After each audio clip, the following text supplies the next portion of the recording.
I'm just playing by the Bible, I don't play by my own rules. Yeah, can't have no vendetta, I've been settling in fields. Yeah, been on go like Nike, I've been moving like this swoosh. Yeah, taking off.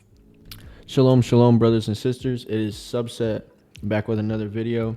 And today we are going to be talking about the devil. Because this ain't him. Let's get into it. All right, so to start this off, guys, I need y'all to understand something. Satan, the word actually means enemies. It means adversary, the accuser, the one accusing you. So with that established, let me just say something real quick. Most people, when they hear the word Satan, they automatically think of Lucifer, which that is true. He is a Satan.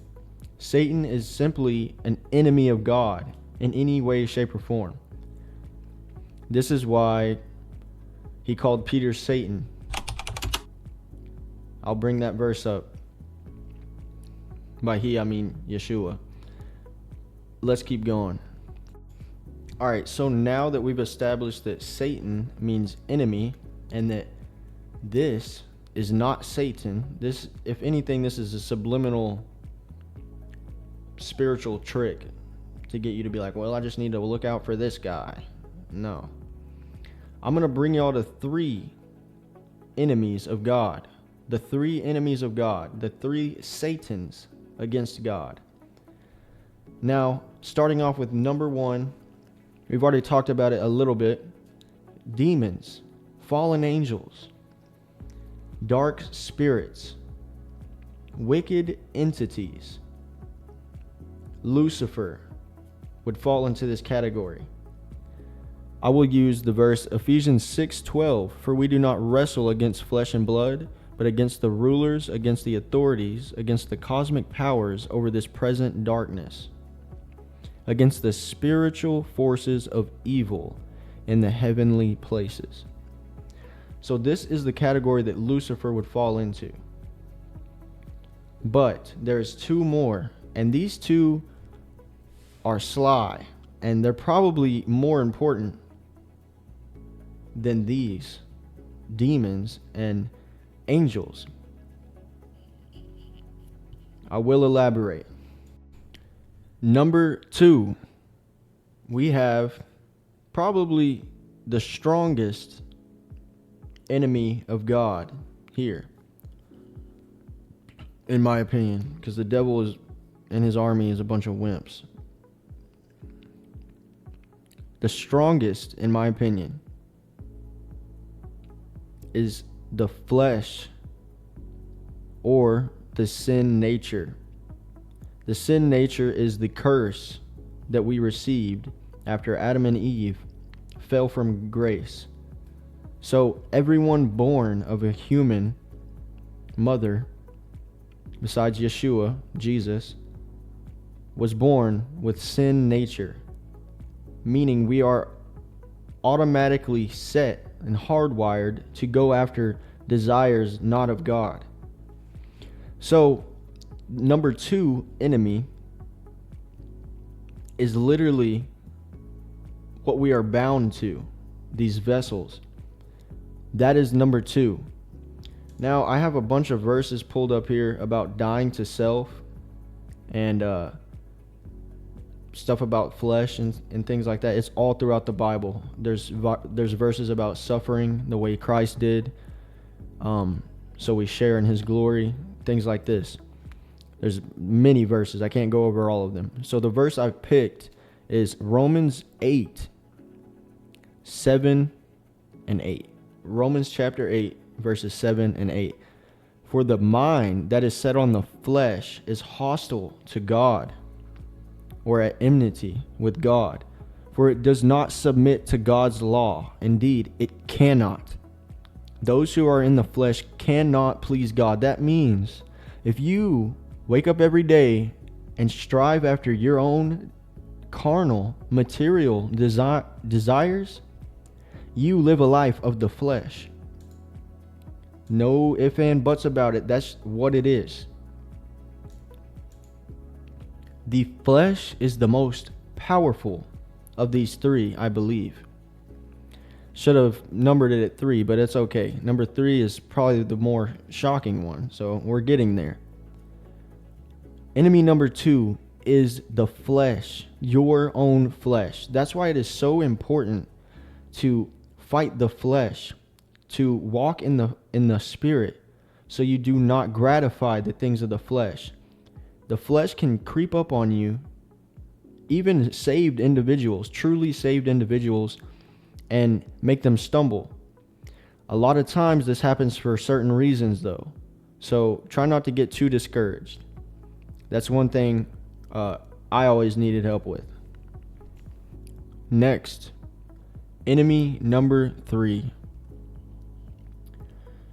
Enemy number 3 is simply the world.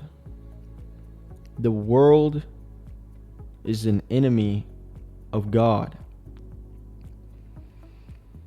Okay. This means a lot of things. This means culture. This means media. This means big business owners. This means elites that do not care about poor. This means the world as a system. The Babylon system is an enemy to God. That's why he talks about his judgment on the world so frequently in the word. The world is an enemy of God. Fitting in. If you desire to just fit in and you'll do anything that these people want to do just so they will accept you, you are making yourself an enemy of God. Now, I want to bring up the verse I picked out for this one. James 4:4. You adulterous people. He starts the verse off with you adulterous people because he means spiritual adultery. And I'm sure he means physical adultery too for some people. Do you not know that friendship with the world is enmity with God? Which means basically the same thing that Satan means, to oppose, to go against, an enemy. Therefore, whoever wishes to be a friend of the world makes him or herself an enemy of God. This is why Satan, the whole group of them, not just Lucifer, all of them, they use the world to literally keep people in spiritual bondage. The world is full of deception. The world is full of things that are not of God. You can hardly find a Netflix movie without it going against God in some way. It's almost impossible nowadays. There is good shows and movies out there, but the mainstream Hollywood garbage they're pushing out is an enemy of God. And if you agree with it, you are an enemy of God. Simple. Not trying to be mean or ugly about it. This is just the truth. Okay, so now that I've gone through these 3 enemies of God, which is spiritual powers, demons, the flesh or sin nature, and the world. These 3 are the enemies of God, summed up for you. But I just want to stress I don't want to stress. You're not supposed to stress about nothing. Be prayerful and everything. But look, I want to point this out again. The flesh is a sly dog, okay? The real Satan is probably what you would consider something you can't go without.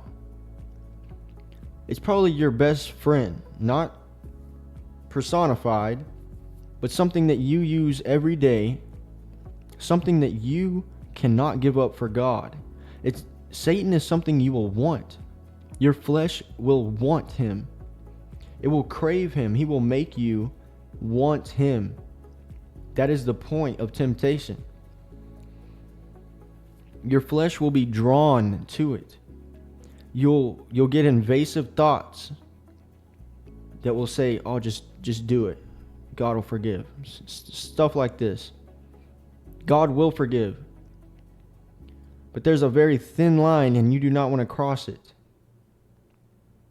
Willful sin and sin nature are different. Very different.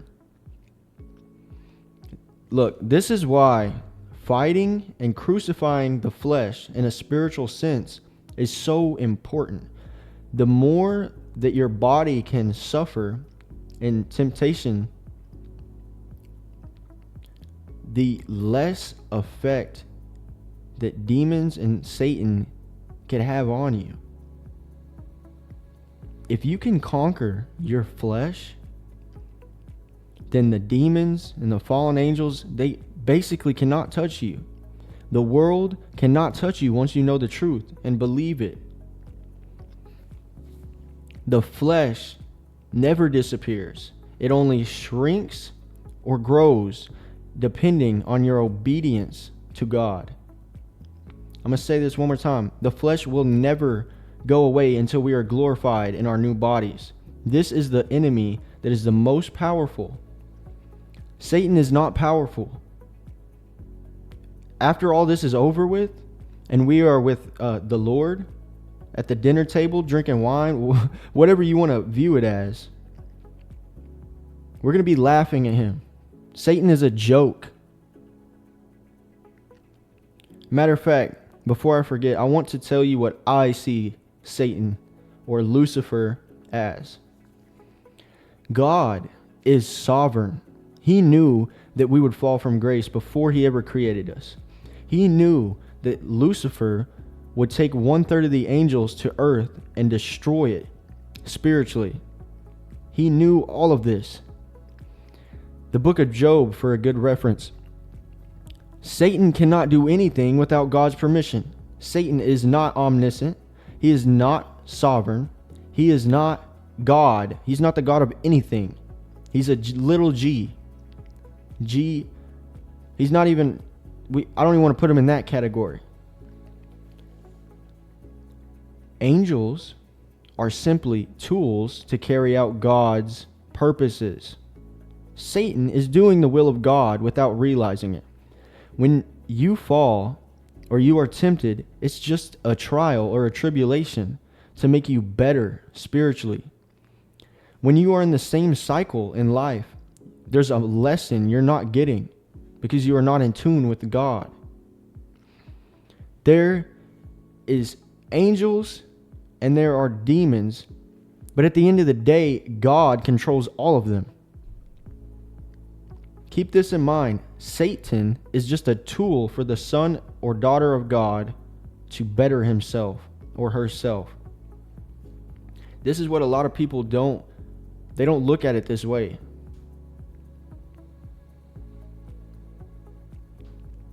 Brothers and sisters, I just want to try to get this point across as good as I can. If you are a true son or daughter of God, you're an alien to this world. This is not our home. What we are doing down here is not what the world is doing down here. We don't do what they do down here. We move differently. We're weird.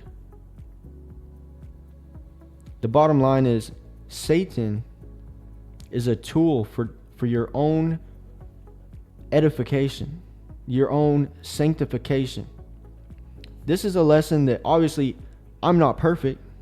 I still need to fully grasp this and believe it myself. I'm not saying I've cracked the code or anything like that. I still need the grace of God more than anybody. But Satan is nothing compared to you. Keep that in mind. Satan is a joke.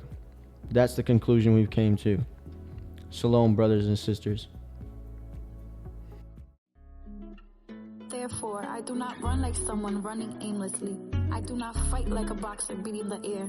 No, I strike a blow to my body and make it my slave, so that after I have preached to others, I myself will not be disqualified for the price.